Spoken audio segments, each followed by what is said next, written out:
Greetings and welcome to the sweatiest episode yet of Genre Grinder. And I don't just say that because it's intolerably hot and humid in my apartment, but because the subject matter today is so steamy. I'm Gabe, and with me today is returning guest Luana Saitta. Welcome back, Luana. Hi, Gabe.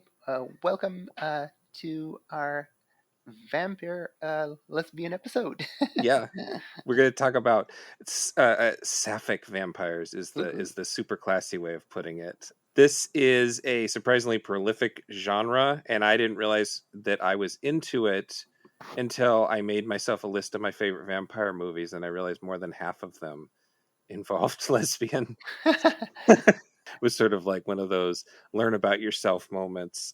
That's wonderful, Gabe. If I may inquire, we were talking about 4 movies here today. Are these four in your, let's say, top 10 vampire movies? Let's say one of them is maybe my favorite, and another one maybe just moved up the list. Oh, seriously? Oh, that's cool. That's cool. Yeah. I'm curious to find out what brought that on and which ones they are.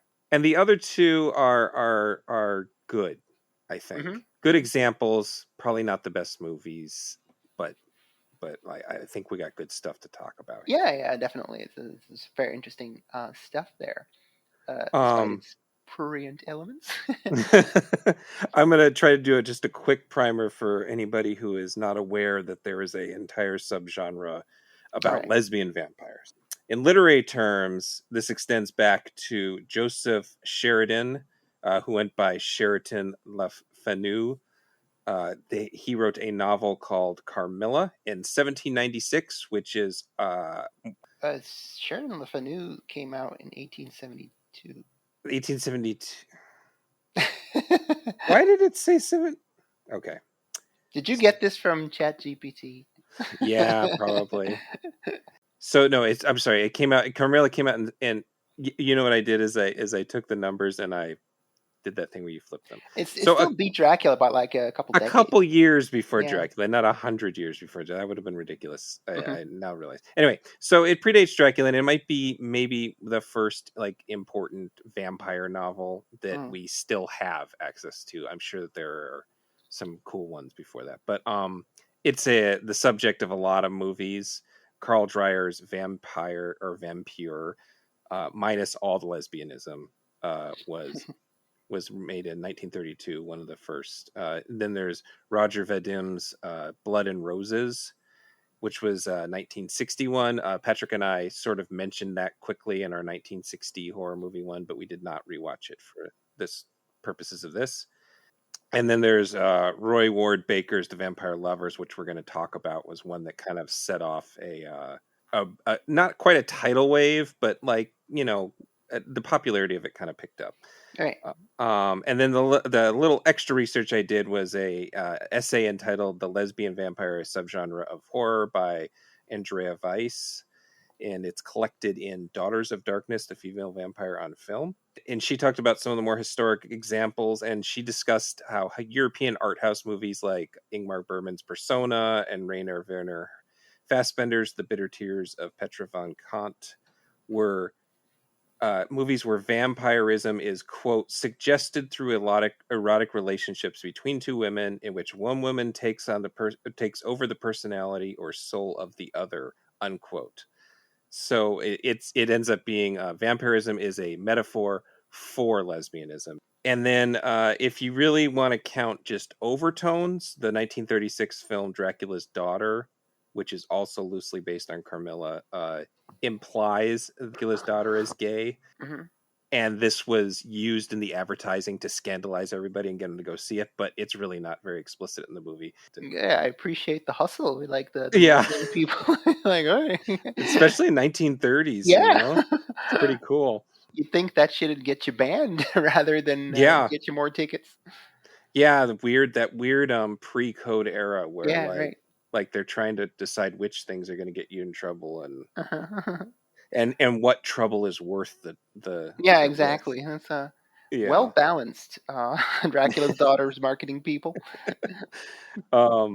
There's the thing about these movies is that they're almost all, especially the era we're going to be covering here, directed by straight men. Yeah, right. um, and they're meant to be trashy, sometimes even misogynistic. Mm-hmm. And then there's certain people like Jean Rollin, who we're going to talk about, and Jess Franco, who's kind of in a way his Spanish counterpart, Right. who sort of made careers out of this, at least during a certain period. Mm-hmm. And because of and I might be wrong on this, but my assumption is, my understanding is that because there are so few there's so little queer representation in cult movies of this era, that Right. even though these are straight men making titillating stuff, a lot of these movies have been co-opted by women and Yeah, yeah, queer people. absolutely. Uh-huh. Yeah. So that's part of what's going on here. And Oh, and yeah. then there is a tenderness to them that we'll go into, and some of them so they're built on reactionary politics. Really, the fear. Mm-hmm. Mm-hmm. I have a great quote here from in another essay called "The Daughters of Darkness: A Lesbian Vampire," and Bonnie Zimmerman explains, and this is the quote, this is the last sort of classy thing I'm going to do here before we move on. She says, the lesbian vampire, besides being a gothic fantasy archetype, can be used to express a fundamental male fear that female bonding will exclude men and threaten male supremacy. Lesbianism, the love between women, must be vampirism. Elements of violence, compulsion, hypnosis, paralysis, and the supernatural must be present. One woman must be a vampire, draining the life of the other woman, yet holding her in a bond stronger than the grave. Mm-hmm. So they really are, and especially we're going to talk about the vampire lovers in a minute. Especially these movies by studios run by stuffy men, and for some reason, the period between 1970 and 1983 was like the golden era of here. So that's Right. kind of what we're covering. Mm-hmm. I'm sure that there are hundreds of modern movies made by independent people, even actual queer women making. They're Mm-hmm. probably really great, and I just haven't seen them. So I don't want to imply that what we're covering is even the first or the best. It's just sort of the crux of the genre is the way I wanted to put it. Yeah, it's remarkable that the movies that we selected are kind of on the like sort of ends of the spectrum of that era. Like they're like half are from early 70s and the other half is from the early 80s. Like you know, Yeah, spanning that entire and they're technically all European, even though the last one is made in part by a American studio. They're all made by Europeans of one kind right, right, or right. Yeah, another. yeah, yeah. Again, there are plenty of American films, even semi-recent one. Like you could look at Van Helsing, and there is a sort of lesbianism to Dracula's weird brides in that movie. But we're trying to uh, look at the yeah. Do they like menace Kate Beckinsale sexually or something? sort of, and then they're kind Right. of cuddling each other constantly. Oh So yeah, right, right, right. Yeah. yeah, Oh gosh, it's been decades since I saw that. yeah. Um, but so we're trying to cover movies where the lesbians are at the center of the Right, story. right, right. Mhm. So beginning with The Vampire Lovers from 1970. This is a Hammer horror film Mhm. from Roy Ward Baker, who's one of maybe second or third most prolific directors at Hammer, well behind Terrence Fisher. Freddie Uh, Francis. yeah, and Freddie Francis is probably number two. He's Right. he's he's close to Francis. Mhm. He's not as good as either of them. With Mhm. I should say he made the Quatermass and the Pit, which I think is a great movie, Mhm. and he made Dr. Jekyll and Sister Hyde, which is really fascinating movie in retrospect, because it really pushes the idea of it's not just the gag that Jekyll turning into a woman. It's that he maybe is the woman, is kind of what's implied. Ooh. It's a really interesting movie that I would love any of my trans friends to tell me is like tell me their point of view on it, because from my point of view it's like, wow, this is sort of progressive. What, this is weird. They kind of Mhm. accidentally stumbled into being progressive. um Vampire Lovers did not stumble into being progressive. And this was made when Hammer was really struggling to remain relevant. Mhm.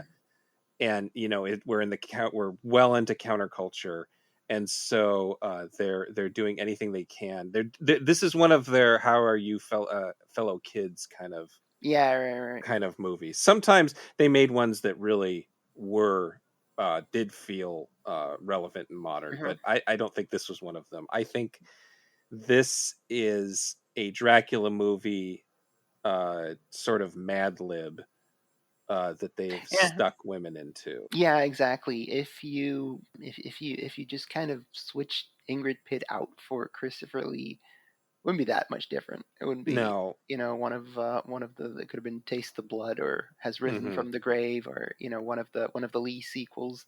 And the gimmick simply is that it's a lesbian in this one. Yeah. Yeah, I I, um I never really. I don't think. No, I've actually not yet seen the Universal horror movies, but like the Hammer horror movies were my childhood monster mashes.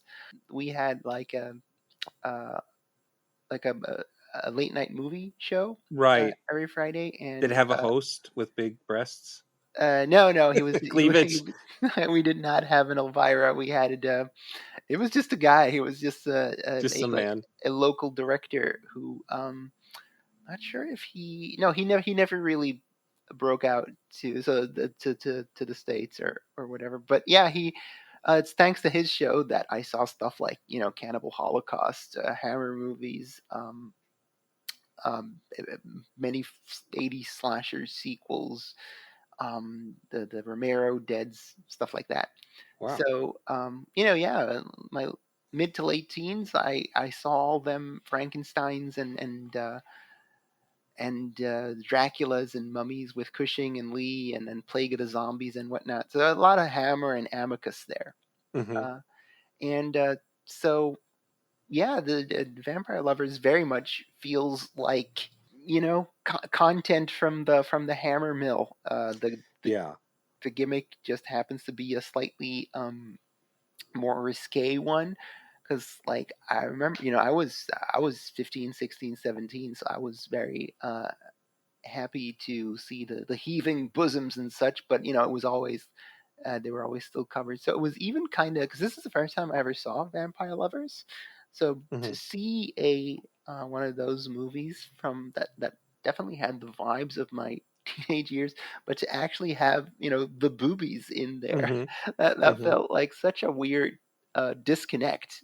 So I almost feel like I was one of the kids in 1970 going to like, ooh, yet another, a stately period vampire movie. But hey, what's that? Some gazongas. uh, and I even though there's not much to that there's not much artistic added value to the Vampire Lovers, but then gimmick, I had a good time because Yeah. it maybe because I had not seen a Hammer or Amicus movie in years and years, but it kind of Baker just delivered familiar content with that extra little um, exploitative layer on top, and maybe a little anonymous, but generally a good time. I thought. What did you? I'm sure this wasn't your first time with it. What did you think? No, I actually came to the Hammer movies kind of different from you, because I discovered horror on VHS when I was a Hmm. teenager, and so I just wanted to watch the grossest, most violent stuff. So I was impatient with Hammer films because Right. they were kind of stuffy. So it Hmm. took me until I was much older. Now I actually collect them. Um, and I wouldn't put this in too high. It was. I would actually say it's better than. They used Ingrid Pitt in another movie, The Countess Dracula, which is kind of really boring. Hmm. Um, and then the Karstein is the sort of family name of Hmm. this vampire. They made more movies with them. Lust for the Vampire, which is another kind of dull one, and this super cheesecakey Twins of Evil. Mm-hmm. which is one is that's the one that's like Hammer. This still feels like old Hammer that's throwing in more nudity, and Mm-hmm. that one is like definitely new Hammer, where they're just trying everything they can to get Right, right, those right. those hippie kids. Mm-hmm. So I find this one more interesting than good because I do like the way it really feels like the middle like they say that because this was a hit, it's considered the first part of this other era of Hammer, Right, and I think that it's beautiful for the reason that it really sticks between those two eras right, right, right. so well, and I think that well, this one is technically based on Carmilla, I should say, Mm-hmm. which I haven't read, No, nor but I actually. I I looked and if you're going by wiki synopsis, which who knows might be wrong, it actually seems like they did adapt quite a bit of this Mm-hmm. Mm-hmm. directly, and I do love a thing I love about Hammer movies is they'll take place in Romania or Transylvania, and everyone will have British accents. Well, I think they actually kind of explain that the second girl is like our British Cousin, immigrants. or okay, Yeah, and with with a French governess. yeah. Well, But yeah, it's not like Peter Cushing and his daughter are supposed to be British, but they still just talk British. and I think that's like the best thing that George Lucas took from the Hammer movies is okay, we're in space, but all the bad guys have British accents and are stuffy. Yeah. They're all from a Hammer movie, and sometimes literally from Hammer movies. Yes. I should say the Peter Cushing fan of me, and I've over the years, I've of all the big names, Christopher Lee, Vincent Price, love them all, but man, I've become a Cushing fan in my older age here. No one can act with their hair like Peter Cushing could. Uh, but unfortunately, I think he's kind of wasted and probably shouldn't have been in this movie. I think that it seems like they kind of added him last minute. They tried to get Christopher Lee to play the mysterious, The Karnstein. yeah, like that they never explain who he is, but I guess he's sort of the lord of the Karnsteins. That's what I assumed. He's just credited as the Man in Black, but Well, that's actually so that's a question I wanted to ask is do you think because I've watched it a couple times now and I don't think there is an answer. Is Carmilla, who goes by a different name at the beginning of the movie and I can't remember what it is. I think it's It's like Marcilla. Marcilla. Yeah, it's like it rhymes. Is Carmilla slash Marcilla is she the sort of mastermind of this, or is she kind of like a hand grenade that they're tossing into situations? They Yeah, yeah, the latter. I think because like the way I read it is that that guy that gives you the voiceover at the start, who goes hmm to stake the vampires and decapitates that lady. His narration tells you about the evil Karnstein family who had killed my sister or daughter or whatever, and so you're immediately aware that okay, there's a clan of vampires out uh-huh. there, and Carmilla, every time we see her, she gets deployed by like the mom figure, you know. Yeah. So and the mom figure seems to report to the mysterious man in black. Yeah. So I almost feel like it's kind of a sort of Texas Chainsaw situation where Carmilla is like the hitchhiker, hmm where this innocent young girl that could I stay at your place for a bit and to expand the or feed the family. I guess that's how I read it. Yeah. That's what I think it is too. Right. The advertising acts like she's sort of in charge. Mm-hmm.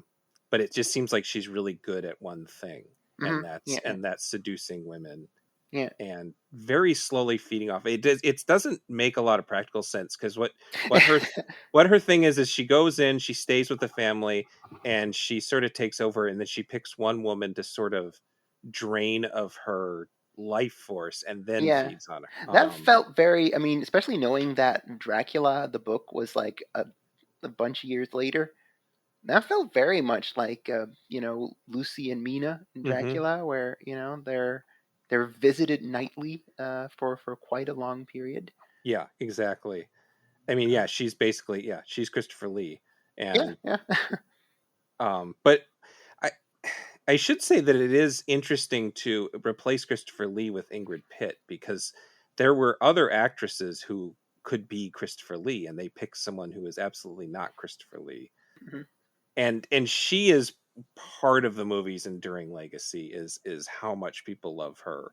Right, right, Um right. Yeah, and I mean, Hammer girls are a little bit like Bond girls, or they tried, at least they tried to make them that way. I don't know how yeah, well right, they right. succeeded, Uh-huh. but she I want to try to pronounce her real name. She's Polish. I'm going to do my best here. It's Ingushka Petrov, Pretty good. and she Ingushka.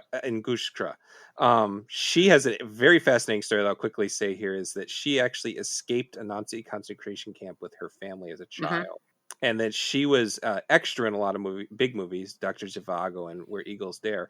But when she was in this movie, she became sort of a star, uh, and she ended up in Countess Dracula. I said The House That Dripped Blood, with is a pretty good Amicus anthology, where she Hmm. actually is a secret vampire, and and she has a bit part in the Wicker Man, or big part in the Wicker Man. That's that's an important movie, and she's Hmm. Hmm. almost got to be a Bond girl. Oh, really? Her voice is an octopussy, not her physical. So I'm guessing she was hired and then not used for whatever reason. Oh, that sucks. But there's just something about her, and so the thing I think it makes it so interesting is that she fills the role, that very, but not very progressive Hammer thing, where they're a Christian studio. So and she is a foreigner, and she's got a relatively thick accent, Right, right, but I think her deep voice is also really important, because I think that the idea is that she's hot and very foreign, right. which is scary, but then Hmm. and then she's seducing women, which is threatening to men, but then she's also has this deep voice. Hmm. And I reckon, it sent proper British boys into like a brief gay panic, Right, right, right. because they look and they're like, she talks a little like a dude, but I still think she's super hot. I think that Baker must have pushed her, because her voice is always deep in movies, but like she really pushes the sort of Right, power in her right. voice in this one, and I think Yeah, that, right, and she's just hammy enough. I think that What We Do in the Shadows has sort of fucked up my perspective on lady vampires, right. so she was a little funny to me this time. Right, right, right. Um, I don't think that's what what's her name's going for. I guess she does kind of do a I can't remember if she's supposed to be Polish in that show. I don't think she is. Um, but I feel like she's doing a bit of an Ingrid Pitt impression. Right.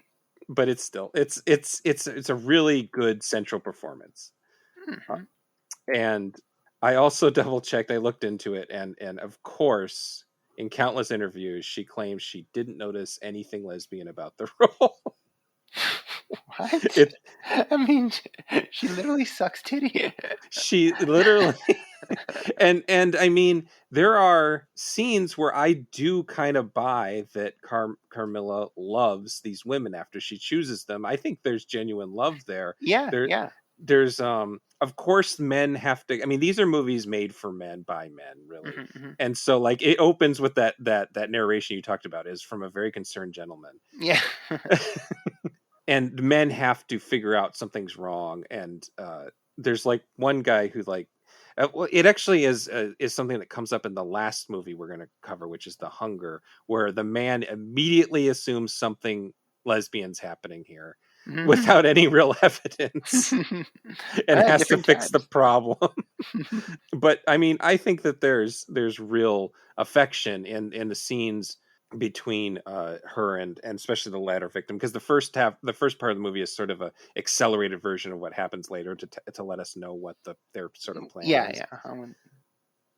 And I definitely think that the woman who is not her victim, who is just sort of like Hausfrau, she is deeply in love with Oh, Carmilla. yeah, yeah. That's the whole deal. Like she is. In fact, I was starting to doubt whether or not like I was like, wait, is she another part of the Karnstein family? Because like she's eyeballing Carmilla like right from the start. Yeah. She's like, for a governess or whatever, she seems to be cast as a pretty hot woman. Yeah. Um, she's um, kind of dominatrixy in her in It, her demeanor. So I was like, is this just like, because there's also like Carmilla's mom who helps keep up the charade. So I was like, maybe it's like the Omen, where yeah. there's a whole conspiracy going on. But no, she was just a French governess whom Yeah. Carmilla worked upon her desires. So yeah, no, that's I don't know, especially considering that storyline is very funny that Pitt did not pick up on any of Yeah. I mean, the she must have. I think that this was just a talking point for her to go to during an era when, yeah, you in couldn't. general, people are still homophobic. Mm-hmm, So she wanted to make it very clear that she wasn't gay, I think mm-hmm, is what it yeah, came yeah, down to. But like there's an unattributed interview quote on IMDb where she claims that she thought the character was asexual, which is even more bullshit because the yeah. character is clearly sexual. That's And a even funny fucking. she's even sexual around men, not to the point where like Mhm. she immediately kills men, but she still will seduce men. The And fucking Sean Bean lookalike butler. yes, yes. I mean, she knows what's going. She's not asexual. That is not what's happening. She exclusively feeds on women. She just sort of like murders men. It's very clear, and I know Baker knew what he was doing. Right, Um, right, and then there's a different unattributed quote, and IMDb really needs to get one of those Wikipedia reference systems because I don't know if someone just made this shit up. But right. Madeline Smith, who is this sort of co-lead, is the second victim. She claims that she didn't like the lesbian stuff because she, quote, couldn't be any less of a lesbian. She is totally disinterested in women, which is like, Sure. sure, lady. And then she says that Ingrid Pitt also was very uncomfortable with the lesbian stuff. So Pitt knew what was going on. It's just sort of crazy. One of um, y'all is lying. yeah, exactly. And then the other thing was, as you mentioned, like her mother figure. That was another thing is rewatching it. I was wondering if that person's like a Renfeld because I didn't get the impression that they were also a vampire. Right, right, right. But I'm not sure. I might be reading too much into it. I It because mean, it's such a maybe formulaic, she. simple movie that Uh, yeah, yeah. I mean, we're very much left in the dark what the machinations of the actual, like, let's say, organization are, Mhm. the clan. Could be that she's a Renfield. We never see her feet or anything. We never see her bare her fangs. And yeah, kind of making sure the logistics work is the job of a Renfield, I suppose. Yeah. So yeah, I guess I hadn't considered that, but yeah, especially it's especially kind of tricky because it's from a time when the rules of vampirism weren't very sort of laid down, and especially Dracula just walks around the daylight, and Carmilla being even older, she also just walks around in the daylight. Yeah. So yeah, yeah, I guess that's possible. It's a very mercenary movie. It's Mhm. like it's very much content to churn out. It's I actually it's like a gothic horror version of like the 23rd MCU movie. This one has kung fu in it, Yeah. Yeah, yeah. Yeah, exactly. Well, and that literally happened soon after Hammer Yeah, the Seven literally Golden Vampires. literally Exactly. said this one has kung fu in it. This one has lesbians. This one has kung fu. Please like us again. Yeah. Um I did think it was funny that Carmilla was a anagram of Mircalla, because like her real name was, or the tomb said Mircalla. oh, I didn't even notice. Yeah, because like the tomb said Mircalla. Okay. She used the alias Marcilla with the first Marcella. victim, and then she used Carmilla with like sort of the main plot victim. So I find it very funny that it's not just Alucard that does that shit. That's apparently a classic goth vampire thing. Like, hey, is that Marcilla? No way, it's Mircalla. I thought it was Carmilla. It So might just be a Hammer thing. Again, I haven't read the book, so maybe that's not in the book, and Hammer just really likes that sort of quote word play. anagram vampires. Yeah, Anagram Vampires. Good band name, man. So I guess unless you have a lot more, that I wanted to close this out. That Yeah, the sure. couple fun facts. Apparently, the British Board of Film Censorship went to them when they heard they were making this movie, and they warned the production that they couldn't do lesbian stuff, Mm-hmm. and that because Robert Aldrich's the Killing of Sister George had come out and been a really big shocker. Mm-hmm. And the people at Hammer said, yeah, but we didn't write this. It's based on a very old and respected book. Oh, And then it's so, fine. and so the censorship board just let them do it then. They like made them cut back on the big thing. BBFC really hates blood on breasts. So Right, right, right. I don't know why that's their thing. But I mean, they let them have full frontal nudity in this one. There's not really lesbian sex at all, Mm-hmm. but there is just nudity, and it's very frank nudity, Right, right, right. which was still pretty. I mean, the Hammer was still mostly just heaving bosoms that were still, Right, right. kept in their place. Mm-hmm. And then this movie was also, again, because it was popular, it sort of sparked this brief period of French, Spain, Belgian, German, European in general, lesbian vampire movies, or at least erotic vampire movies with some sort of lesbian subtext. Right. And the ones two we're not going to cover that came out of this were Jose Ramon Larraz's Vampires with a Y from Mm-hmm. 1974, and Mm-hmm. then Jess Franco's Vampiros Lesbos, which is really just these. It's just an art film. Uh, Mm-hmm. Right, right. so but unless, do you have anything else on Vampire Lovers you wanted to? No, I pretty much. Okay, then one of the movies that kind of came out of that is our next movie, which is Daughters of Darkness, which has a French title. I'm not going to. I'll do it for you.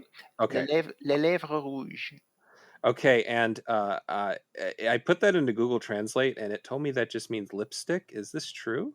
No, it means the red lips. Okay, why did Google Translate tell me lips? I don't know. I was like, that can't be right. That's way too many words for lipstick. And I know the word red is in there. So the red lips, which is funny because lips of red, or no, it's lips of blood, is an actual French lesbian Oh, vampire okay. movie Right, right, right. by Roland, who we'll cover in a minute here.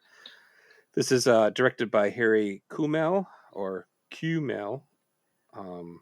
I'm going to say Kumel because I can't do accents. Carmela is the basis of most of these movies, but another really popular story, which is based somewhat in fact, is Elizabeth or Elizabeth Bathory Mm-hmm. or Bathory, depending on which movie you're watching. Mm-hmm. That's what Daughters of Darkness is based on, and that is a 16th century countess who supposedly murdered and bathed in the blood of 650 virgin women in an effort to retain her youth. She's God only knows what she actually did, or if she did anything wrong, because that's the way history works. But Yeah. she has become a character who is a very almost as common as Carmilla and Right, Dracula right. in these stories. This is a movie that I've watched enough times that I didn't actually rewatch it for the podcast. I just took my old notes from a previous Okay. viewing. But I think this is maybe my favorite because it strikes this specific thing I like, where it's trashy and artistic, being it's not profound. It the filmmakers might have thought things about it were profound, which I think I'll discuss later, but there's just something about it that is very singular. Right, right, right. The best way to describe it is that the majority of it takes place in a small, like one set or a couple sets, so it kind of almost feels like a stage play at times. Right, right, right. And then it really focuses on character over plot. The plot is almost just there to Mm-hmm. support character. Right. And it's actually, I should say that Vampiros Lesbos is literally about, um well, as much plot as that movie has, a vampire lesbian who does stage sex shows with a mannequin. So Okay. there's something about stage plays that kind of also went into, I don't know if that's a Grand Guignol thing or what, but Uh-huh. Uh-huh. I think this movie is sort of in the spirit of the previous decades kind of existential relationship crisis movies, Mm-hmm. uh, like Jean-Luc Godard's Contempt, and Paul Mazurki's Bob and Carol and Ted and Alice. Like I'm really pushing it here, and this sounds particularly pretentious, but to me, it's like this sort of neo-gothic vampire who's afraid of Virginia Woolf kind of thing. Right. Which I don't know, that might not be a good description for some people, but that's what I like about it. Mm-hmm. Mm-hmm. That, and then it just has good performances. I didn't go into the plot of the last one. This one is about a couple We did. that, We did. I mean, Carmilla yeah, is kind of, tossed into family situations, and she fucks up one girl, and in like the prologue, and then the rest of the movie is her trying to fuck up another girl, and she is foiled in that. That's it. foiled in that by the Yeah. men that wander into it, and yeah, Yeah. this one is just a newlywed couple that are at a vacation resort, and they cross paths with a um, older woman and her sort of, well, it's her lover, but they are disguising that in the beginning. Uh, and they're just sort of a weird couple, and they just, that the older woman takes interest in them and sort of just through suggestion fucks everything up for them. Mm-hmm. And then meanwhile, there has been murders nearby Right. in the town, In Bruges. in Bruges. And it's funny when I picked this just because it was a favorite. I just went over. I'm like, oh yeah, Belgian. Yeah, So I've been to at least 2 locations of this movie. yeah, that's always fun. Like, I love watching movies that take place either here in the Twin Cities or back in Tucson. I love, like, oh, I know that. I know where that is. I've been there. Yeah, that's always great. I don't know. I assume that a lot of the stuff you watch is filmed there, so that happens with you all the time. But Yeah, it's just that I mostly watch American movies. okay, so then it never happens. Yeah. The column gallery, Hmm. like whenever there's an outside shot of the hotel, I've been there. Uh, and I visited the botanical gardens where that one scene where the husband calls home and you see who mother really is. Oh yes. Like, and he's in like this sort of greenhouse type of place. That's just outside Brussels. Those are botanical gardens. They're kind of the biggest botanical gardens in Belgium. So Cool. I That's immediately recognized this. It was apparently doubling as a decadent homo's British manor house. yeah, that was and that kind of look is in a lot of like Italian giallos, like that sort of, like, too many plants in a house kind of Yeah, situation. and they I don't actually know. went to a botanical garden for Yeah. to get that look. It's very funny. Now, I was quite under its spell for like the first half hour or so, Hmm. especially after the, let's say, more workmanlike endeavor that was Vampire Lovers. Hmm. Kumail really like paints the screen with like just beautiful colors. And Yes. I think Delphine Seyrig is especially magnetic as the Countess Bathory. Hmm. Uh, I guess the fiance is kind of iffy in the acting department, but the vibes were absolutely carrying me through here. Like I didn't mind that much. It's funny that in both Vampire Lovers and this one, that like sort of the innocent girl is kind of bad in terms of Yeah. like can't quite keep up with the rest of the cast. Um, I thought it was interesting that the movie kind of seems to set up a sort of battle of wills between the husband and the countess. Like it is he who is actually the secret pervert who is awakened by the Countess's presence. You know, because you'd think that it's a Sapphic vampires, and now the woman is going to Hmm. have lusts awakened that she did not know were there. But it seems to be the husband that has a secret bloodlust.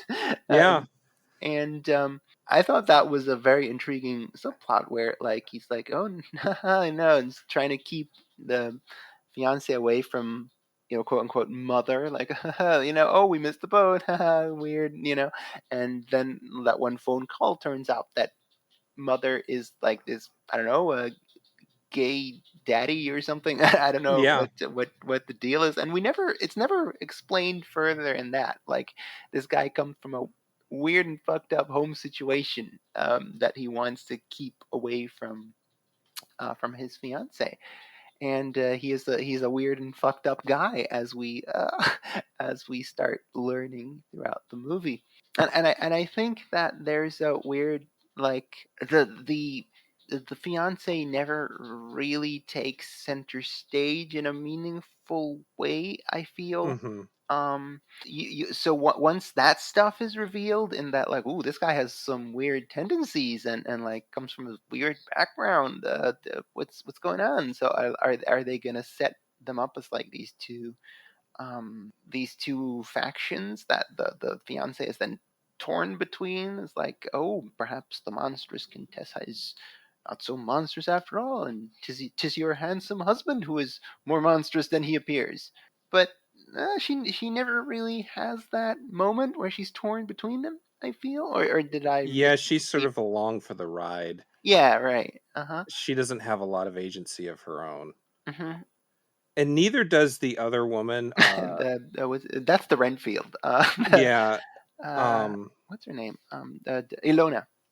Ilona. Yeah, Ilona doesn't have a lot of agency either. But I sort of watch it under the impression that Ilona is being heavily exploited. That Yeah, yeah, that's yeah. Essentially the and that Renfield, right? I mean, yeah, and she's also a vampire. She wants to feed, but she oh, is she's a vamp. Okay, right. yeah. There's that one scene where she tries to Yeah, go because she attack comes in through them. the balcony. Yeah, yeah, right. Yeah, Yeah. which is the poster and video box, that weird way she gets startled, and I'm doing it with my hands, nobody can see me, and she holds her hand over her head.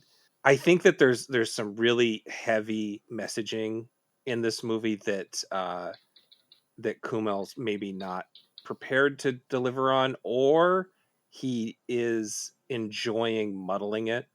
Oh, So right. like Uh huh. he has a theme and then he muddles the theme. So uh I think that Bathory is definitely recognizing vulnerable women, and there's that sort of thing which actually comes up in the next movie we're going to talk about, that thing that's where vampire, actually in both the next movies we're going to talk about, where these lead vampires will just they'll just cycle through relationships, Hmm. and when they're done they sort of just leave the other person to rot, Right, right, right. which is a very that's a metaphor that shows up in a lot of these movies, is particularly one with women vampires. But that there are these interesting scenes where Bathory is sort of discussing the violence of men, and uh, how man, the patriarchy is messing everything up for everyone, but at the same time she is representing opulence and wealth. Hmm. So she's an absolute hypocrite when it Right. comes to what she's saying, that I Yeah. think is really interesting. And it's one of those things in exploitation movies that you're never sure if the statement being made is intended, but Hmm. what you take away from it is interesting. Right, right, right. And I like the idea that this character is saying good things about violent masculinity, but is really in a situation where they don't realize they're actually a metaphor for wealth and inequality.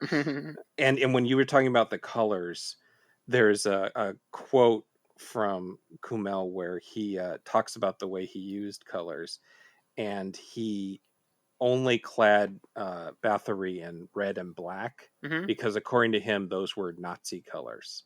Oh, right, right, right. Uh, and he wanted color to represent. So I always thought, watching it for myself, I thought red was just blood and black was just darkness. And then of course Valerie, The fiance. fiance with no she wears only white for the most part. Right.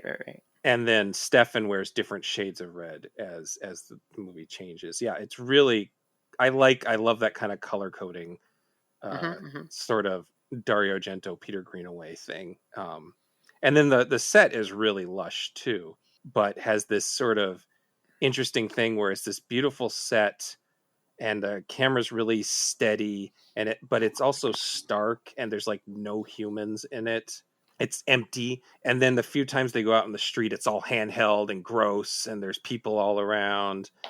I think it's visually a really interesting film that that has meaning in its choices.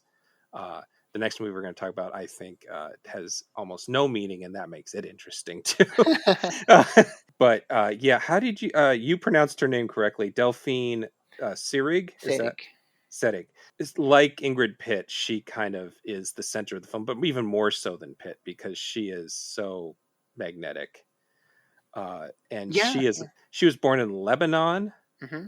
and she worked with Truffaut. She appears in Buñuel's The Discreet Charm of the Bourgeoisie, which is my personal favorite Buñuel movie. And then she's also in like Hollywood stuff like The Day of the Jackal. But recently she's in the discussion because she was the title character in the surprise Sight and Sound best film of all time. Jean Jean Dillman. Dielman. No. Jean Dillman. What Luana said.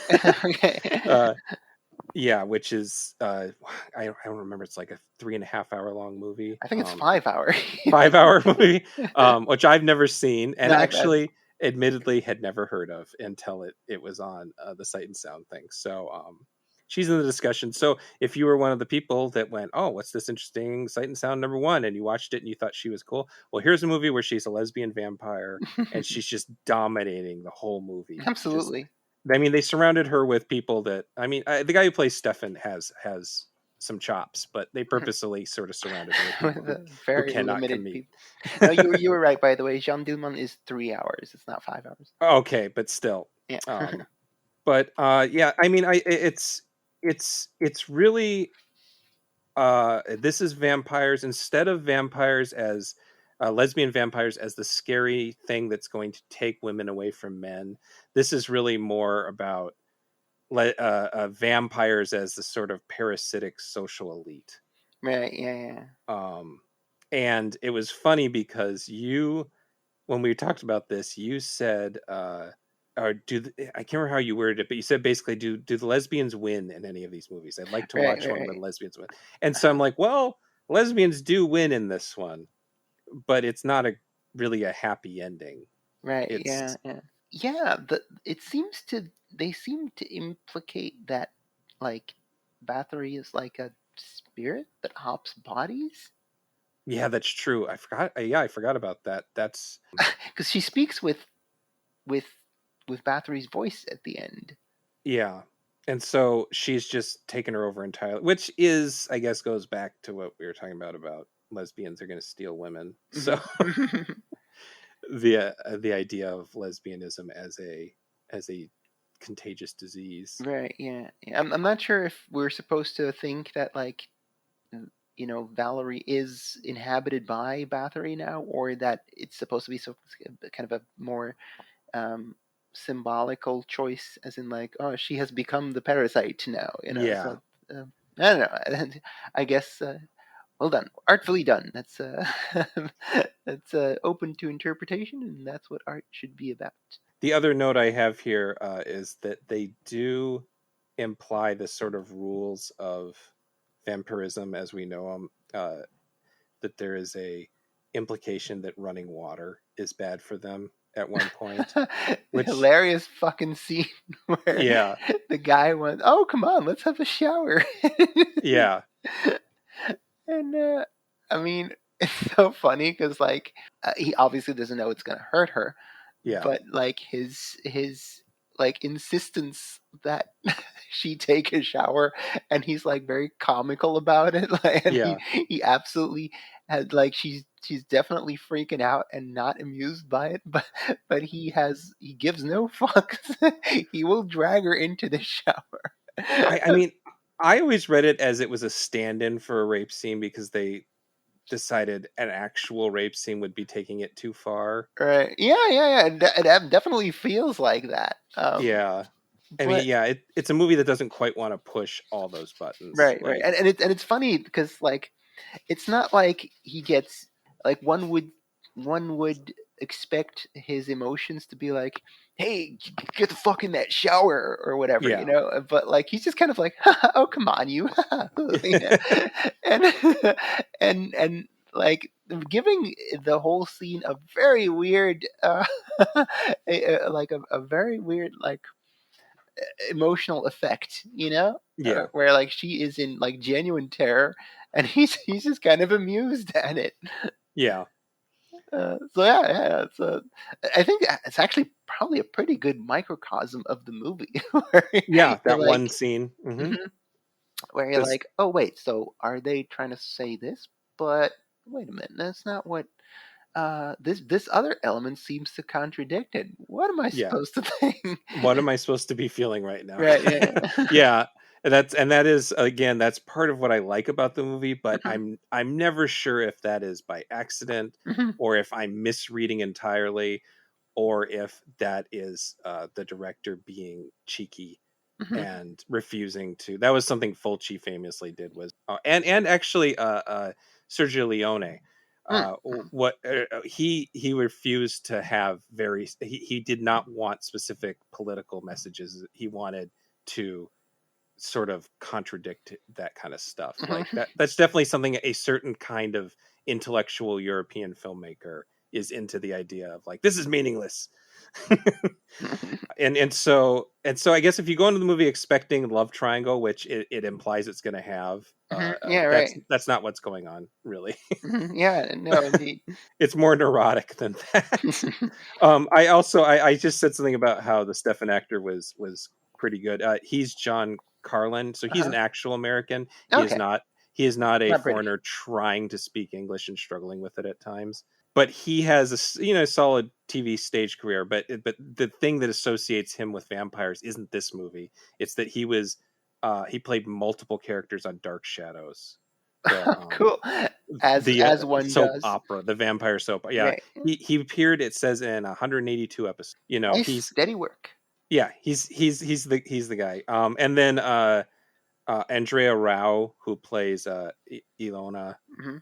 she she's mostly a German actress, but I just saw her, and she was also a cover on the covers of a million girly mags. If you look her up, it's mostly kind of, again, cheesecakey Mhm. Right, photograph. right. But she was in this movie I saw recently that was really interesting by Jose Maria Furque, called "It's Nothing, Mother, Just a Game," which is this movie where David Hemmings is this spoiled, psychotic adult son of a land baron who tortures his family's workers for fun, and basically sets up games where he elaborately, like, emotionally tortures women Right. until they become his slave. And so she plays in this no rape revenge movie. She's this sort of rape revenge character. It's a Right, pretty right. interesting movie too. But yeah, that's all. I mean, that's all I got. I like this movie a lot, but it is definitely one of those movies that I could see other people watching and saying, no, this is not my thing at all. Mhm. um Anything, do you have anything else on this one?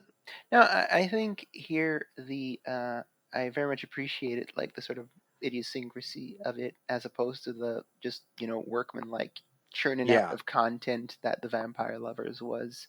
Um, it's a I, nice contrast. yeah, absolutely. It's a movie that I appreciate more so than enjoy.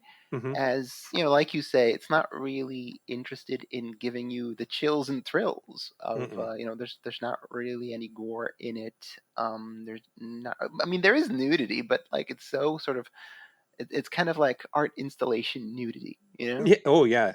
Yeah. That's exactly right. like it's not meant to be like, ooh, look at these boobies, like in Vampire Yeah. Lovers. So yeah, it I think with like the sort of the car crash at the end really made me kind of made it click in that this is not supposed to be like the joys of this movie are not in the visceral. Let's say it's Hmm. supposed to be in the cerebral. And while I was definitely sort of there, it was I remained at kind of an intellectual distance. You know, I Hmm. wasn't really having uh, fun, I suppose, but I was like, oh, that's nice. You know, nice that in a subgenre that it's perfect to watch right after Vampire Lovers in a subgenre that is Yeah, very much about just hitting notes and getting the content out. Someone tried to do something artsy and weird with it, so I appreciated it. good. Yeah, and it's also, I should say, it's on 4K UHD from Blue Underground, and it looks really nice. I If was gonna say it. That feels like a candidate that the upscaling probably works very well on. Yeah, yeah, it's nice. So, Okay, third movie. third movie. This was a hard choice because I knew I had to do a Jean Rollin movie, but Jean Rollin. Rollin. Thank you. I'm just gonna call him Roland because Rolling, that's rolling, we'll just rolling. pretend. Oh. Yeah, we'll just pretend it's my American accent, my southwestern American accent that I can't say it. We'll just pretend I can't say it because I feel like I sound like a moron when I'm trying to pronounce things correctly. That's why you got me, I guess. Yeah, I mean, yeah, I don't know. I just think it sounds funny coming out of my mouth. But Now I know y'all be loving this shit right here. um Gene Roland Sure. is sort of like, I have not seen that many of his movies. He's made a lot of movies. He is Mr. Zero budget, let's get it done. No script, make it on the fly. And 90% of them have lady vampires, and they're usually into other girls. Yeah, I was going through his filmography on IMDb, and I was like, man, this dude has lady vampires like Tarantino has feet, apparently. Yeah, basically. I can hear a quick one. He did The Rape of the Vampire, which is 1968, which technically predates Vampire Lovers. Yeah, yeah, yeah. And the author Kim Newman, who is an expert on vampire, he wrote sequels to Dracula, and he is a great film critic, probably my favorite film critic. Oh, He thinks that it inspired Vampire Lovers because he thinks there's a dreaminess in that movie, but I don't think Roy Ward Baker at all approaches the weird dreaminess of Roland's movies. mhm, But so the other ones would be The Nude Vampire, The Shiver of the Vampire, Requiem for a Vampire, The Demoniacs, Lips of Blood, Two Orphan Vampires, and I think The Fiancé of Dracula, but that's just a guess because I don't know much about that movie. mhm, Um, and then this one, which we're covering, which is The Living Dead Girl, which I realized after I picked it because I remember it being one of my favorites. mhm. And I realized after I One of your picked it that favorite she's, Rolands, or yeah, easily. My very favorite of his movies is Grapes of Death, huh? um, which I actually will discuss. It has a connection here. Okay. But that's basically just a zombie movie that was slightly ahead of its time in that it was trying to rip off Night of the Living Dead instead of Dawn of the Dead, because most of the European zombie movies were trying to rip off Dawn of the Dead Hmm. because that was a huge hit Right. out there. But that's just a really entertaining movie that's in his style. Like, that's him Yeah. as a for hire guy churning it out. Hmm. But so it has more characters and plot and set pieces and stuff, whereas a lot of his movies are people wandering around in fog. Yeah. Right. But so this one has a little bit more of a story, and apparently, according to I read a little bit of David Hines's book, The Fascination, the Celluloid Dreams of Jean Rollin. He he says this is one of the few that had a script while they were shooting it. So they had at least a description of what scenes were going to be, even if they didn't have dialogue. I don't know. Right. Right. But there's this sort of I watched so many of these in the VHS days that they were in such shitty condition that Hmm. I honestly don't know if I got the whole gist. But a lot of them are sort of melancholy and surrealistic, Hmm. and they have a lot of fetishes and sadomasochism in them. And in a way, this one takes the sadomasochism to a sort of like extreme, like Hmm. basically the extreme.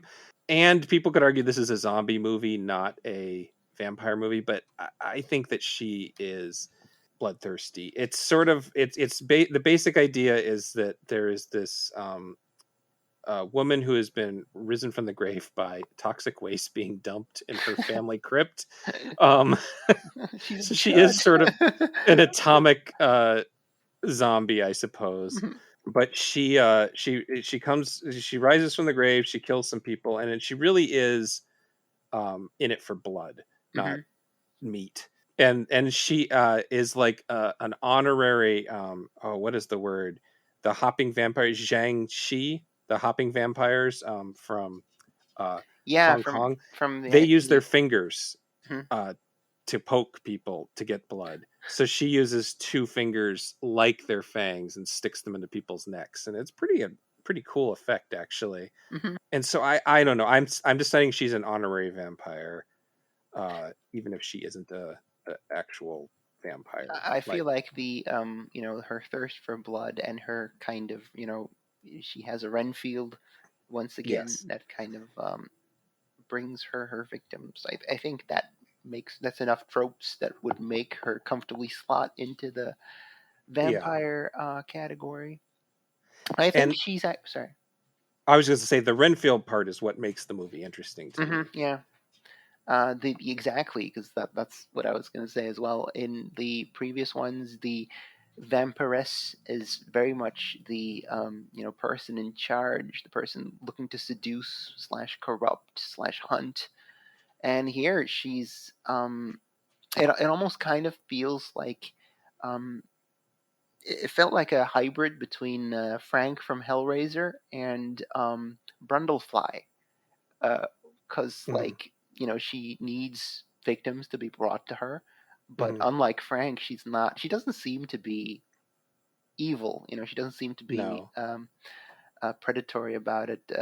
And what I found Brundlefly-ish was that she very much feels like the allegory seems to be like a loved one who is wasting away or has some sort of disease or a mental affliction that you can't help but care for. Uh, so yeah, those two elements really struck me. So she feels like a feral child, not entirely mentally there Hmm. person. In a very strong contrast to Ingrid Pitt and Delphine Seyrig. Hmm. Um, I think that I the actually the first like the toxic waste dumping guys and the way they get killed, that the first 10 minutes or so I was under the impression that it was going to be a wackier movie than it turned out to be, Yeah. because like she the one of the robbers like opens the tomb and he gets like poked in the eyes like a fucking Sam Raimi Three Stooges bit, and Yep. the other guy gets his face melted off by chemical waste, and I was like, ooh, those are two like very kind of creative ways to dispose of two random goons. So I was under the impression that we might be in for a bit of a ride type of movie where like, oh, she's gonna rack up a body count, she's gonna be creative Yeah. about it, but like no, not really.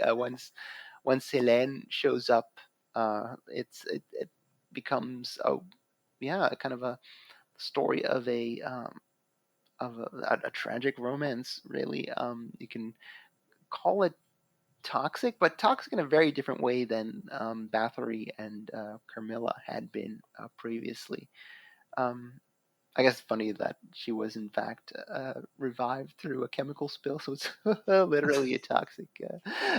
Yeah. Well, I was saying that that's what I really like, and this movie is the one that kind of moved up when you were asking me about like my Oh, top right, right, 10. right. Uh-huh, I wouldn't have even ranked this one before, but again, it has that mix of trying to be this really personal uh-huh.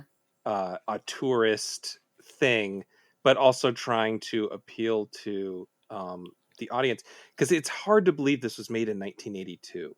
It Hmm. really feels like it was made in like 1972.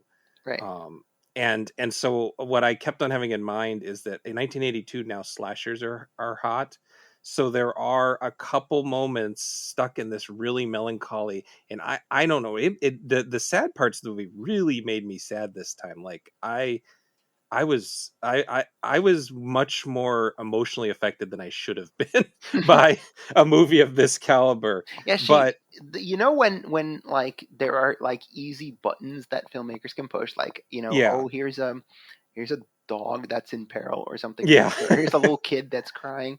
I really felt like the Catherine actress was very effective at like sort of conveying her helplessness and yeah, the yeah, the childish. I thought the it was very effective, the childhood flashbacks that we got. It was, I mean, workmanlike because they were very much like stating their feelings at each other, you know. yeah, But I can't deny that, you know, the tenderness of it did kind of get to me too, to the point where I thought that the final shot was like pretty affecting, like a yeah, very sort of almost Shakespearean sort of like, we're all dead now. This is the tragic ending. yeah. So yeah, I feel you there. And so among in all these, like, because the plot is these aren't, I mean, they're lesbians, but they're really like, they're beyond that. They're like childhood friends. They're like, Hmm. there's definitely something in other Roland movies where he plays with the idea of sisters and lovers, Hmm. and Hmm. that sort of dichotomy. So he's kind of doing that here with these two. And in fact, when we were watching, Christine thought up until a certain point in the movie, she thought the two characters were sisters. Right, She right, right, yeah. she missed the part where the other one was a family friend and not someone coming back to her own house. Right, right, right. But there's like, yeah, this like interesting romantic and, you know, even beyond romantic relationship Yeah, between yeah. these two. Hmm. But then they'll throw in these sort of slasher movie moments where, like, the woman selling the property, or at least showing the The real property, estate, yeah. the real estate agent goes and has sex with her boyfriend. They're like, oh, we should go have sex in this creepy fucking castle that my boss is trying to sell. um and then they get killed, and it really is a slasher setup. Hmm. And I should note that Roland, he there there's some part of these movies popularity and Jess Franco's, and I think Roland worked in actual hardcore. I can't remember. I know Franco Letterbox did. does seem to indicate that because there's a whole Yeah, section of Roland movies that are just great or like blurred out the covers because yeah, so they're at least heavy softcore. I mean, yeah, they're at least, yeah. So part of the rise of these movies also plays into that porno chic cultural movement right, yeah, like from, the like, Emmanuel sequels and shit. yes, and like, Lord, every where upper class sophisticates decided it was cool to watch porn in public venues, basically. Right. And the big two were Deep Throat, which is absolutely not an art film, and The Devil and Miss Jones, which is a little bit more of an art film than Right, right. but so there's this whole movement of arty porn, and I think that I feel like Roland was someone who had these very specific ideas in his head that he wanted to get out, and happened to coincide with the porno chic movement, so he was able to do it. Hmm. But whereas in some of those movies it feels like that's just his own fetish, this one really feels like, oh shit, I got to throw in a little bit of body count because this is going to Right, right. open, and this is going to show in American theaters next to Friday the 13th too. I got to make sure there's a couple kills in this one. Right, right, right. And then there's this really silly subplot with this American, or Oh my god, that they're, felt like a fucking quote, Godzilla movie. yeah, they're an American couple. The lady is not American. She No. is, and she's like, they can never be sure. Like, she says she's an actress, but she wants to be a writer. And so I don't know why they didn't just make her a reporter, because like her whole thing is she's trying to uncover what the The what's going on at the castle, yeah. yeah, and no one else gives a shit. No one else in the movie cares at all about her stories. Her husband is just absolutely like, whatever, to everything she says. The fucking great value David Harbour is like, oh Yeah, yeah. and and all of those scenes really sound like what it sounds like when you watch two little kids playing and they're making up dialogue on the spot. That's what all her dialogue sounds like. And it's clear that English is not her first language, so Right, she's yeah. struggling on top of that. And then this American actor who's in the movie is not helping her at all from his point of view. And it's definitely a bad time. They probably should have padded time with more slasher movie bits, but I get the feeling that they're just like, oh crap, we got to fill in something. Something has to happen in this movie. God, I laughed so fucking hard when, like, because yeah, obviously we keep indeed going back to the American couple, Mm-hmm. and yeah, there's that investigation plot line where the not American wife is like, what's going on at the castle? And when it comes to a head, when we're in the climax and the couple heads to the castle when shit is going down, and and they both just get fucking murdered. Yeah, Like, they don't get the information out at all. yeah, like the wife gets like a lighter held to her face, which immediately, like, or a torch held to her face, which immediately envelops her in flame, which Roland then cuts to an obvious like male stuntman Yeah, jumping off the castle walls into a moat, which just fucking made me laugh so hard. And then like seconds later, the husband gets a battle axe to the face. yeah, Oh god, yeah, that was between and we're like 2 minutes away from the like tragic denouement of the film, yeah, and to have been in like complete stitches before that tragic ending is like one of those things where I'm like, you know, I feel like on paper this is a pretty effective tragic romance, and I even feel that sort of the early 80s, late 70s porno chic would have worked for it. Uh, mm-hmm. it's just that there's a lot of like MST3K style ineptness going on there that it just keeps it like that's the thing here where what keeps me from tipping over into like, yeah, I love this movie. Like this is the third instance of me being like, I appreciate what's going on Yeah, here. And I think just thematically this is the strongest one for me, at yeah, least, because you do get emotionally involved. As cool as Daughters of Darkness looks, and as cool as Delphine Seyreg's performance is, it's very much a literally cool movie. yeah. They keep you at arm's length Yeah, of all exactly. those It people. No, looks awesome. There's lead lady is cool. There's some symbolism going on. But yeah, it's at arm's length, and this is very much a movie with its heart on its sleeve. I didn't think about this before, but yeah, Daughters of Darkness is a movie that purposefully has even the innocent characters be sort of hard to like, Right.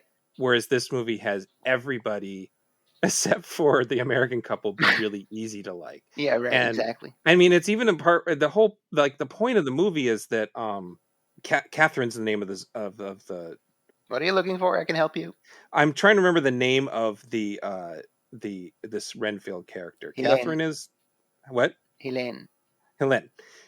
She is part of the thematic point is that she's the villain Right. in the Yeah. end. Yeah. She's the one who is getting, and she's getting more and more violent as the movie goes on. Right. And a movie that took its time more. Again, I feel like these were made over a weekend with no script. A movie that took its time would give us more of her falling into that. Yeah. Right. Whereas this one really sort of cuts from her crying over tossing a woman to Catherine to her tying a woman and torturing her and telling Catherine, eat her, Yeah, eat this come on, fucking man. woman. I'm not going to let you die. You got to eat this lady. I And then slave Catherine all day over a hot torture rack. exactly. And so like a really good movie would do the exact same thing, but we would have like a good 20 minutes in there where she got to that Exactly. point. But yeah, then that scene even ends with Catherine letting the woman go. Yeah. And sort of just like, okay, I gotta die, and then I'm gonna spoil the ending. Catherine basically says, I gotta die, and she tries to drown herself. It doesn't work. Helen pulls her out of the water, and she says the best line, which is I'll die without you, and I would die without you, and she says I am the death of you, basically. Mm-hmm. And then she just devours her, and she cries the whole time she's doing it, and then just walks away because she has nothing, she can't die. And apparently the actress who plays her, Francois Blanchard, she passed out filming that climax because she was screaming, Oh. and she was like overwhelming herself by screaming, and then apparently the fake blood that was all over her had a really awful odor to it, Oh. Poor and thing. she just fainted, and Uh-huh. they called a paramedic, and the paramedic somehow missed the fact that he was on a film set and immediately called the police. That's an incredible story. Oh fuck, no, it's fake, she's just unconscious. And then there's a bat that appears at the end, and that apparently was just a bat that was, according to Roland, attracted by the lights. And then Might as someone well shoot noticed him. it, Might as well and they're shoot like, it. "Fuck! Oh my god, it's a vampire bat! Guys, get the camera on that!" Is basically what happened. which is sort of like a great, like, because it's this really kind of poetic image that they just caught on set because it was there, which is just like that's the whole film right there. It's just like it captures something. Mhm. I want to say that this movie is sort of like, if you liked Let the Right One In, this is sort of Yeah. like an erotic version of that. That's Uh-huh. an 80s movie that feels like a 70s movie. Mhm. And then the other one that I think was actually even inspired by this is Brian Hughes in his Return of the Living Dead 3, which I talked with Ariani about on the Monster Fuckers episode. And Okay. in that one, it's a dumbass boyfriend doing his best to protect his flesh-starved zombie girlfriend. Mhm. But in that case, he's trying to help her not eat people Right. rather Right. than the other way around. Mhm. But though the Living Dead Girl and Return of the Living Dead 3 are really fun double feature that I might do Mhm. someday. Right. Right. I think if I watched Let the Right One In as a triple feature, I might just, between Let the Right One In and this, I might get too sad and just not enjoy myself anymore. As far as the love goes, the one line I really love is that within minutes of seeing her dead friend as an undead murderer, she says, "You should know that I'll always love you no matter how different you are." Just immediately, like, "Oh, Right. so Right. you killed some people, but I'll always love you, and so I'll always be here for you." Yeah. That felt really. That felt. That felt real. It felt real, right? Yeah. And then the moment of like pure filmmaking that I like the most is Uh-huh. that Barbara, the nosy actress, Uh-huh. she comes and upon Catherine, and Catherine has this music box, and Catherine kind of becomes more aware as the movie goes on, Mhm. I Mhm. should say. Like, she's sort of just a monster, but as it goes on, she can talk and express herself, and she's just listening to this music box. Mhm. And as she realizes that Barbara isn't her friend, the music box is slowing down, and Mhm. it Right. was like, Right. it's like it was like her mental state sort of churning and becoming darker. I really Mhm. like Mhm. that bit. Really like that Yeah. bit. That. Yeah. Definitely. That was a cool bit. And there is an environmental theme sort of in the fact that toxic waste turns her into a vampire. Mhm. But that was just something that European George Romero S zombie movies like kind of liked. Grapes of Death, that which I mentioned before, is about a vineyard where pesticides turn the wine toxic and Mhm. becomes a zombie agent, and everybody starts becoming zombies and eating each other. And then there's Jorge Grau's Let Sleeping Corpses Lie, has my favorite one, which is they're actually trying to do a pesticide alternative, ultrasonic radiation, which is supposed to make parasites and bugs eat each other, Mhm. but they don't. That for some reason that also raises the dead and makes them eat people. And then Bruno Mattei's Hell of the Living Dead, which is mostly terrible and one of the stupidest zombie movies ever made. Uh-huh. But it has this pseudo clever reasoning for the zombies, and that there's a chemical agent that's been purposely synthesized in order to, and then being introduced to developing countries in order to make them eat themselves to death. Like, there's this Right. Right. like that's the plan, and the chemical's code name is Operation Sweet Death. Oh, cool. Which is like this just perfect, like, stupid person's version of a smart thing. I love it. And then I just had a couple notes that the star, Marina Pero, um, she's kind of a Euro cult queen. She has a bit part in Suspiria. Couldn't even tell you who she is. But she has major parts in Walerian Borozic's The Strange Case of Dr. Jekyll and Mrs. Osborne, and Miss Osborne, which is a soft core, really dreamy version of Dr. Jekyll and Hyde. Mm-hmm. She has in Immoral Women and Behind Covenant Walls, and then the woman who plays Catherine, Francois Blanchard, she was mostly only in Roland's films. Mm-hmm. That was one of his favorite actors. But then in more recent years, she's become a dub actress for Oh, right. cartoons in the French version. So she was the French version of Bucky O'Hare, the original Ninja Turtles. She does a character on the French version of Totally Spies. Oh, seriously? Yeah, and then she was Shelley Duvall's dub voice for the Popeye movie. Oh, that's fantastic. Yeah, That's so and it's cute. great too because she barely uses her voice in this movie, but apparently like it's her best instrument, her Uh-huh. best thing. I just thought that was really fun little Well, factoid. she does kind of use her voice, She not for screams. speaking. Yeah, She's exactly. yeah, I mean it's pretty good. It's She's up pretty there with good. Marilyn Burns, man. Yeah. Yeah. So I don't know, do you have anything else on this one? No, you know You think? what? I think you've helped me, or like talking with you has kind of helped me solidify my appreciation of this movie a bit more. So Oh good. I think I'm gonna upgrade this to my favorite of the batch. To be Yeah. honest, I yeah. mean, Daughters of Darkness is always, but this one really, really went up in my estimation. Hmm. Like Hmm. I'm actually thinking about buying this one. Like I Right, own right. Grapes of Death, and that's the only one of his movies I have because I feel like if you start collecting his movies, it gets out of hand, and you can't do that. But I might look for this one. Last one, I So guess. last one, we're gonna fast forward what feels like 10 years, but is actually only one 1 year, year. yeah. That's so weird.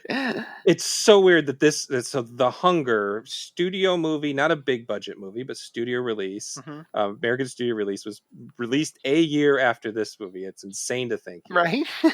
It's the directorial debut of Tony Scott, Ridley Rest in Scott's peace. brother. Rest in peace.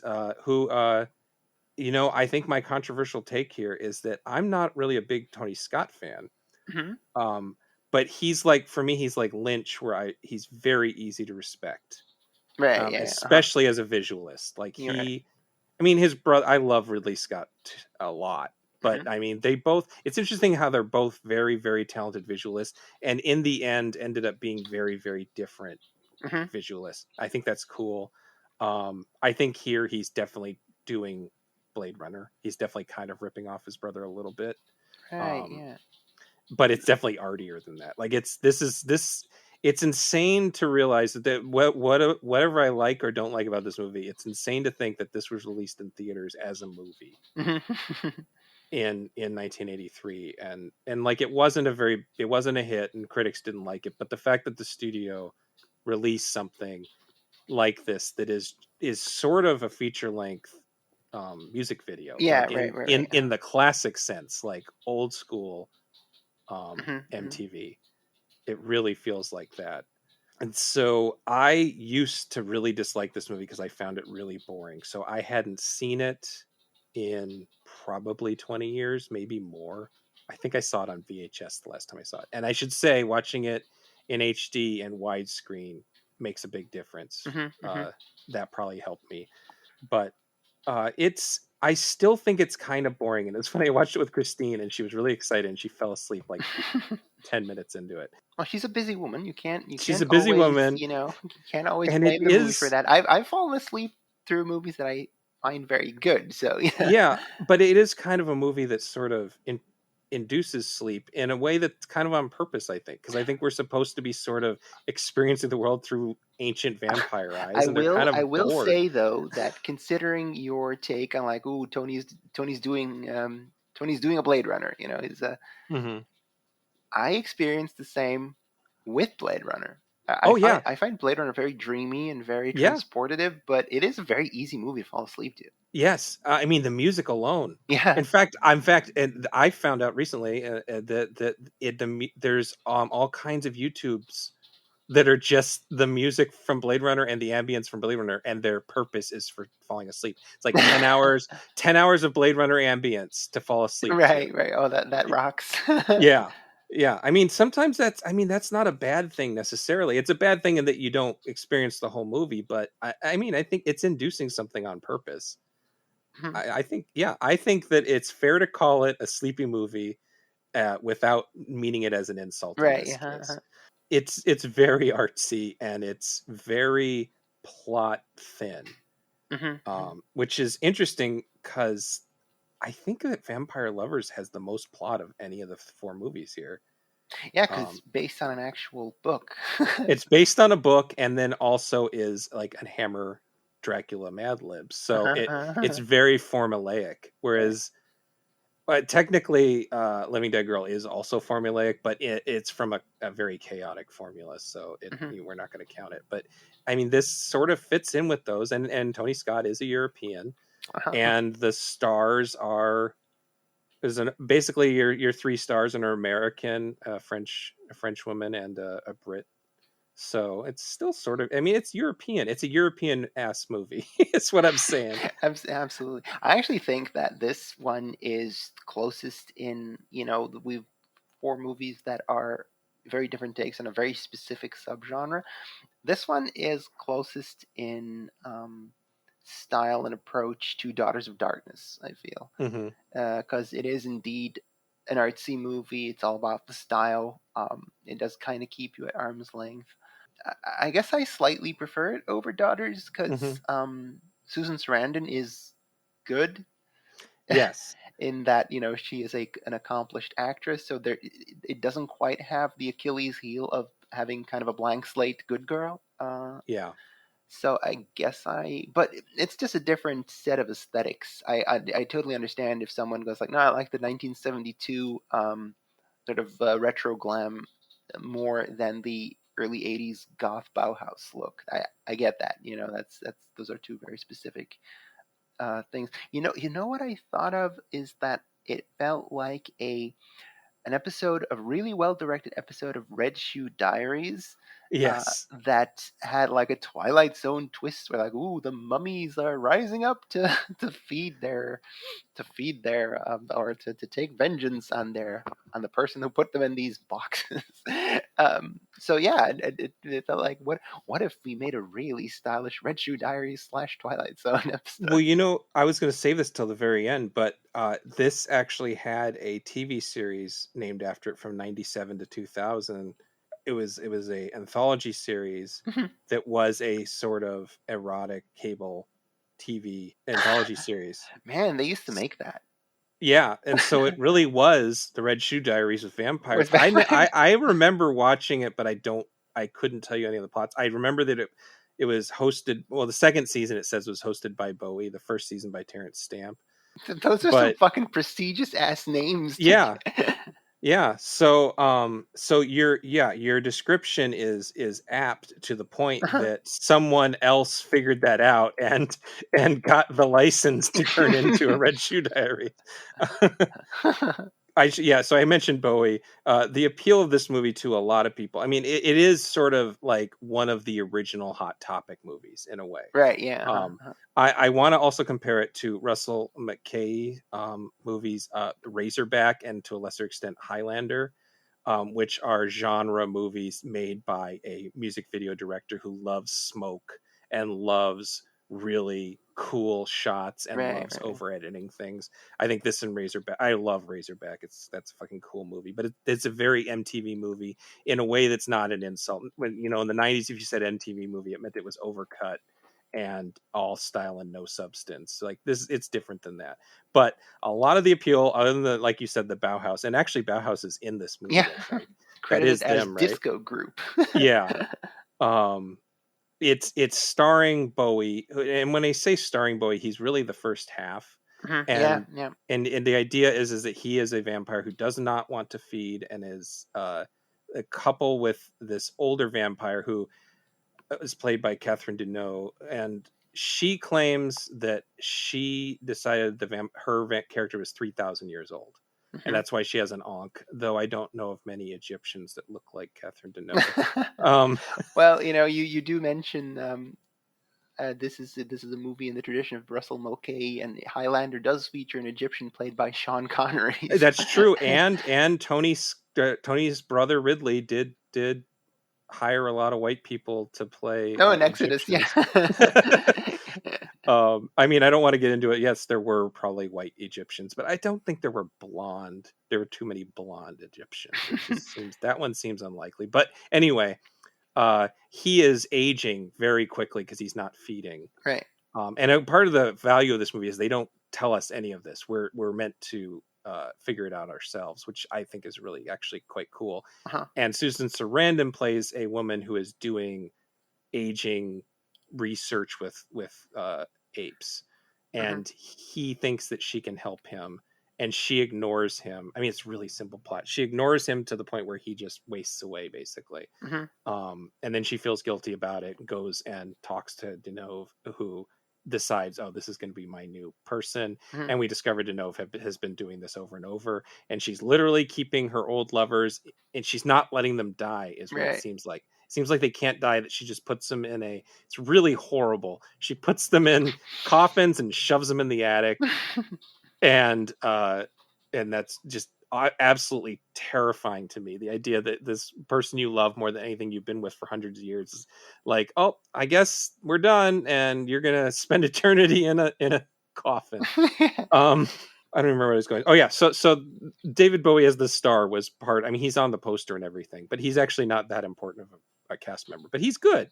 He's really good at what he does. Yeah. This was the same year he was in Merry Christmas, Mr. Lawrence. It's like he's a good actor. He had been training.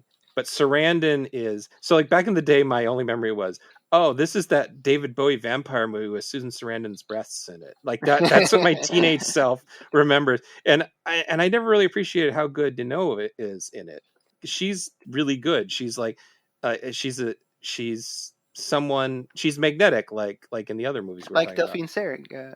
Right. And so giving her someone as good as, exactly what you said, someone as good as Sarandon, to play off of, it makes the difference. And it's really those three characters for most of the movie. There are other actors, but it's really like a little bit like Vampire Lovers, in that it is one act about finishing off one lover and moving on to the next one, and how they get that.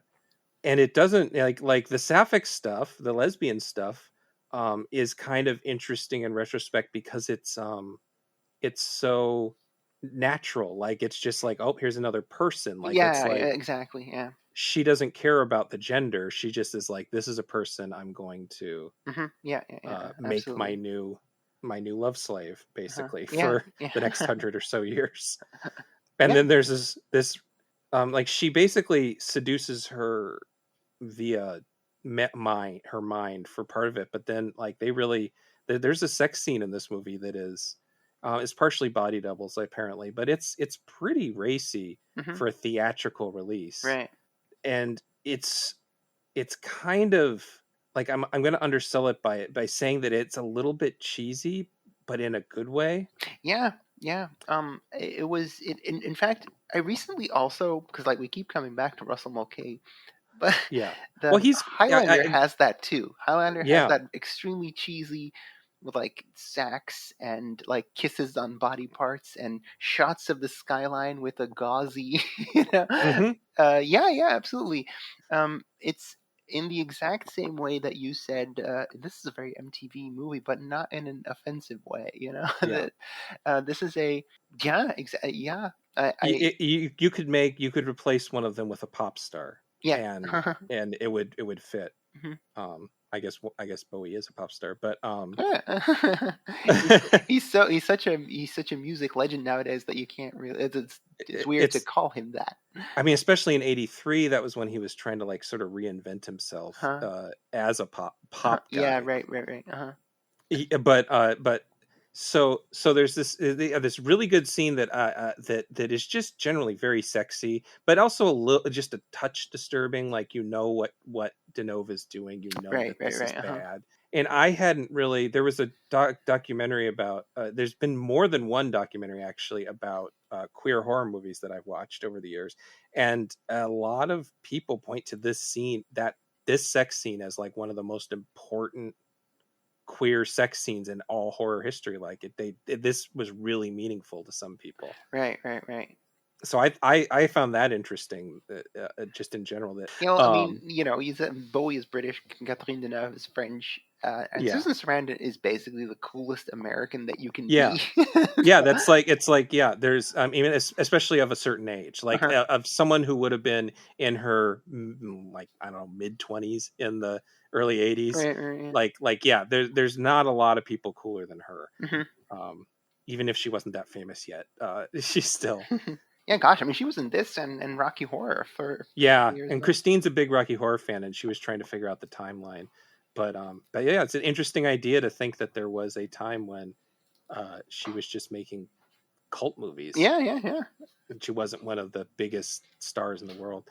This the award-winning prestige actress.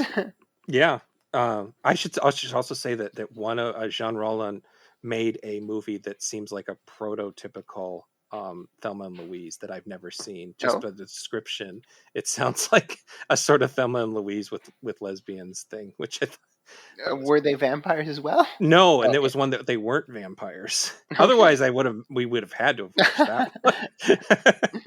The other thing I was trying to figure out is how ahead of its time The Hunger was, because obviously there had been other stories like this, but as far as movies go, it definitely feels like something that inspired stuff like The Crow. Right, And yeah. apparently the goth zine propaganda was started because the person saw this movie and was Oh, like, really? I need to start a goth zine. I I absolutely need to do this. But I can't think of any other goth or punk culture or even cool vampires. I can't think of any cool vampires. And it made me look up, when did Interview with the Vampire come out? I was thinking Interview with the Vampire came out in the mid 80s. It was a 1976 book. Oh, I think shit, seriously? it must have, because I remember my mom reading it and the other ones in the early 90s, maybe late 80s. That is So wild. it must have just picked up in the late 80s. Hmm. I don't know. The second one came out in the early 80s, so maybe that's what happened. Hmm. But I guess Anne Rice was genuinely ahead of the curve as far as sad goth pop star vampires go. And it also, this movie is so much like Jim Jarmusch's Only Lovers Left Alive that Hmm. I Hmm. kind of assumed that Jarmusch was just making his version of this movie, like his sort of sarcastic version of this sort of Right, right, super right. stylistic and sad kind of movie. I think ultimately, like a lot of these movies, Hunger is about vibes. Yeah, yeah, absolutely.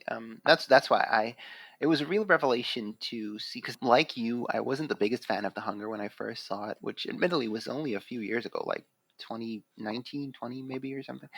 And it was only after seeing it like in the context of other Sapphic vampire movies, and especially after Daughters of Darkness, that made me appreciate it a bit more. While it may not have any like big social statements like Daughters of Darkness kind of motions towards, and is admittedly a bit ambiguous about, um, I think its very existence as a semi-mainstream release makes it very important and makes it valuable. Because, you know, like you said, it was important to a lot of people, that queer scene on screen in a big mainstream Hmm. horror movie and a not specifically adult movie. Right. I think that's a big deal. And so yeah, while I can't deny that it is a bit of a style over substance movie, it it did kind of worm its way into my heart a bit more this time. It's one of those movies that it's still, I didn't love, but Mhm. it's a movie I can understand being someone's favorite movie. Yeah, yeah, Like, absolutely. someone could say my favorite movie of all time is The Hunger, and I could say, I'm not with you on that, but I absolutely get I you. get it. Yeah. Yeah, Uh-huh, yeah, uh-huh. it's Yeah, one of absolutely. those. And I think that as one last thought I had on it, I think it's actually more progressive than it means to be, because again, the lesbian aspects are just sort of there. Incidental, kind They're of. incidental. There is a bit where Sarandon's shitty, schlubby, yuppie boyfriend is immediately suspicious of it, sort of like what happens in Vampire Lovers. But he's ultimately worthless in the situation, and Right, she's the right. one who gets, and she gets herself out of it, which is what you kind of wish would happen.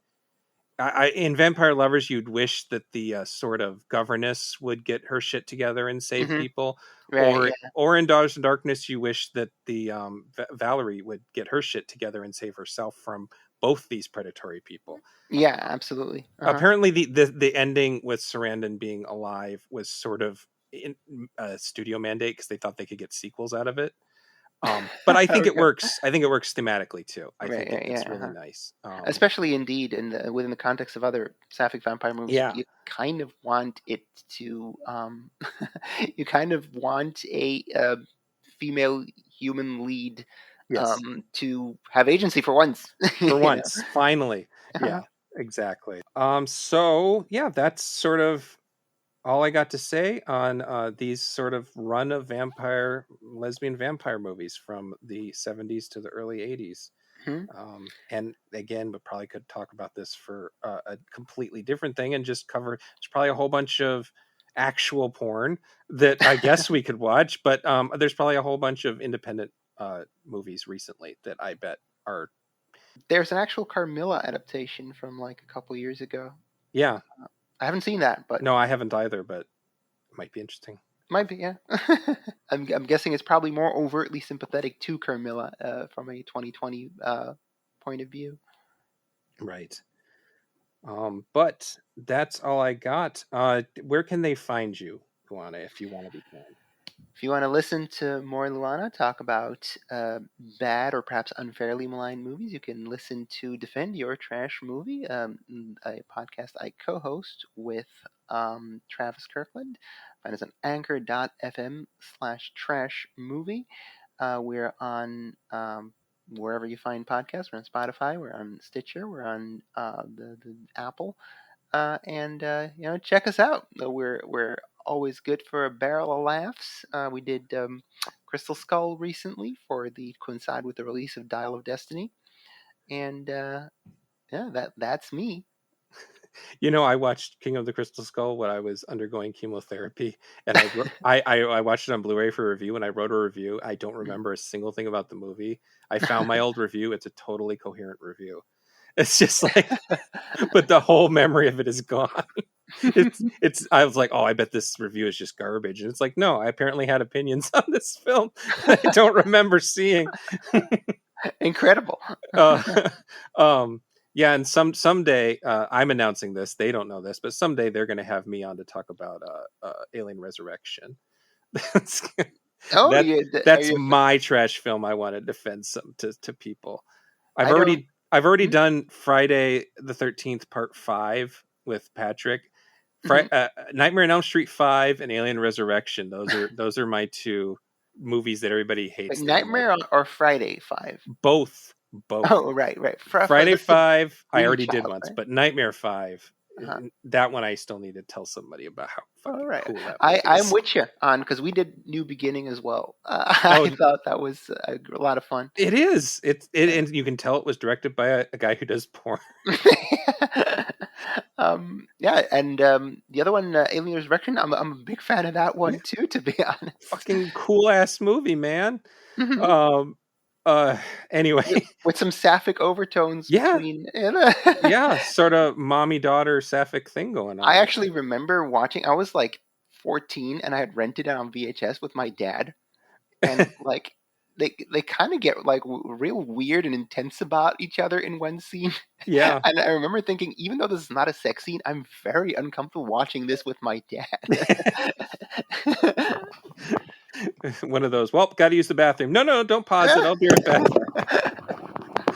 Um yeah. So you can find me as usual at Genre Grinder on Twitter, assuming again Twitter doesn't collapse. I'm going to end everyone of these episodes with assuming Twitter doesn't collapse. And at Gabe M as in Matthew Powers on Twitter. There's a Genre Grinder Facebook page and genregrinder.com, where I am really trying to get through some reviews of some Blu-rays and 4K discs that I've been sent recently. Until next time, make sure you check on your mummified lovers that are sleeping in your attic every once in a while. And let them know you still love them, and make sure they don't need a snack. All right, goodbye.